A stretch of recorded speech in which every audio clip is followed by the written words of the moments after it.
मौत के 24 घंटे बाद आत्मा यमलोक से वापस पृथ्वी पर क्यों लौटती है, जाने गरुड़ पुराण के अनुसार यमलोक के 5 रहस्य।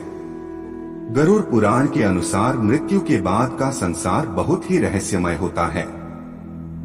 पृथ्वी पर मौत के बाद व्यक्ति की आत्मा को यमलोक में जाना पड़ता है, लेकिन यमलोक जाने के बाद भी व्यक्ति की आत्मा 24 घंटे के लिए वापस पृथ्वी पर लौटती है। गरुड़ पुराण में जीवन के बाद के ऐसे ही रहस्यों का वर्णन है। आइए जानते हैं गरुड़ पुराण के विचित्र रहस्य।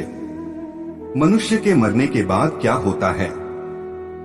क्या उसे सभी दुखों से मुक्ति मिल जाती है, या फिर इस संसार को छोड़ने के बाद किसी दूसरे संसार में उसकी एक और यात्रा शुरू होती है?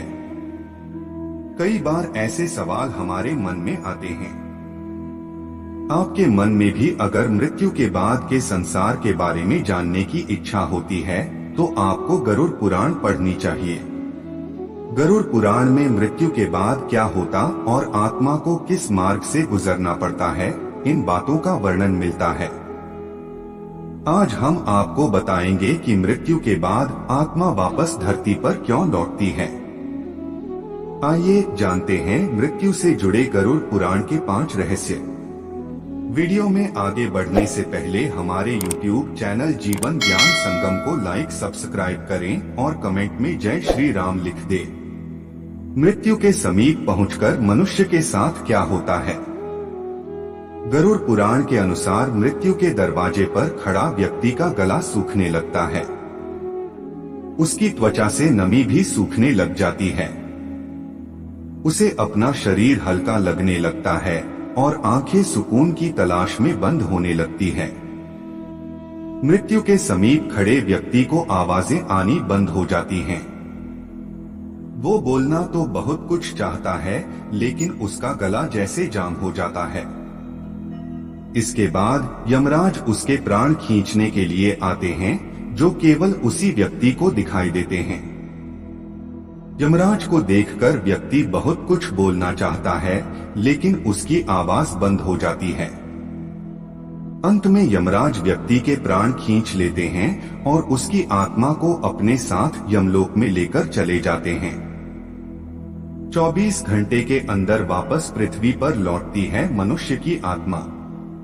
जब मनुष्य की आत्मा को मनुष्य के शरीर से खींच लिया जाता है तो व्यक्ति की आत्मा को लेकर यमराज पृथ्वी लोक में आते हैं।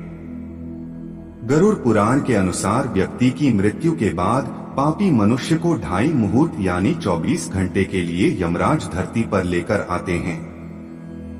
पृथ्वी लोक पर आकर यमराज व्यक्ति के कर्मों का लेखा एक बार फिर से देखते हैं और 24 घंटे के लिए मनुष्य की आत्मा पृथ्वी पर विचरण करती है। पैदल यमलोक की यात्रा कब करती है आत्मा? हिंदू धर्म में जो मनुष्य मर जाता है उसकी 13वीं की जाती है। 13 दिनों तक मृतक परिजन जो भी मृत्यु से जुड़े हुए कर्मकांड करते हैं, उससे मृतक व्यक्ति का सूक्ष्म शरीर तैयार होता है। इस सूक्ष्म शरीर में मृतक व्यक्ति की आत्मा बसती है। इस सूक्ष्म शरीर में बसकर मृतक व्यक्ति की आत्मा 13वें दिन यमलोक की यात्रा शुरू करती है। जब आत्मा को शरीर मिल जाता है तो इस बार उसे पैदल चलकर यमलोक पहुंचना होता है। मृतक व्यक्ति को सूक्ष्म शरीर के साथ कितनी लंबी यात्रा करनी होती है? जब मृतक व्यक्ति को सूक्ष्म शरीर मिल जाता है तो वो यमराज के साथ वायु मार्ग से नहीं बल्कि यमलोक जाने के लिए पैदल ही यात्रा करता है। गरुड़ पुराण के अनुसार यमलोक की दूरी 99,000 योजन है, यानी 11,99,988 किलोमीटर है। इतनी लंबी यात्रा करना आसान नहीं होता, बल्कि यमलोक पहुंचने के ये रास्ते कई खतरों से होकर गुजरते हैं। अगर व्यक्ति ने अपने जीवन में कई तरह के गलत कर्म किए हैं तो फिर उसके लिए ये रास्ते और भी कठिन हो जाते हैं। यमलोक में 16 नगर बहुत भयानक हैं।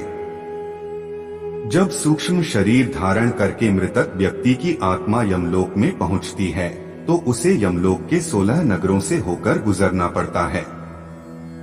इन 16 नगरों में किसी व्यक्ति को उसके कर्मों के अनुसार ही फल भोगना पड़ना है। अगर किसी व्यक्ति ने जीवन में दूसरों का बुरा करके कामयाबी हासिल की हो तो उसे इसी के अनुसार सजा दी जाती है। इसका अर्थ यह है कि किसी व्यक्ति को कर्म के अनुसार ही इन नगरों में सजा दी जाती है। आज के लिए बस इतना ही। मिलते हैं न्यू वीडियो पर। जय हिंद, जय भारत।